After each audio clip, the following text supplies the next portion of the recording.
संगमनेर तालुक्यातील जवळे कडलग येथे बिबट्याच्या हल्ल्यात 4 वर्षीय सिद्धेश सूरज कडलग याचा दुर्दैवी मृत्यू झालाय। ही घटना शनिवारी 13 डिसेंबर 2025 रोजी सायंकाळी 6:30 वाजता घडली। घराशेजारी खेळत असताना गिनी गवतात लपून बसलेल्या बिबट्याने सिद्धेशवर हल्ला केला।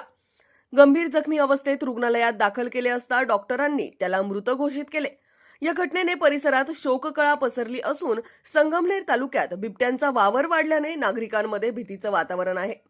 घटनेची माहिती मिळताच आमदार अमोल खताळ यांनी वन विभागाला तात्काळ कारवाईचे आदेश दिलेत। दरम्यान ग्रामस्थांनी बिबट्यांचा बंदोबस्त करण्यासाठी तातडीच्या उपाययोजनांची मागणी केली आहे। तसेच आम्हाला गावामध्ये पिंजरा नको, आम्हाला बिबट्या मारण्याची परवानगी द्या, अशी देखील मागणी ग्रामस्थांनी आमदार अमोल खताळ यांच्या पत्नी सौ खताळ व जयश्रीताई थोरात यांच्याकडे तसेच वन अधिकारी यांच्याकडे केली आहे। राष्ट्र सह्याद्री न्यूज साठी प्रतिनिधी सोमनाथ डोळे, संगमनेर।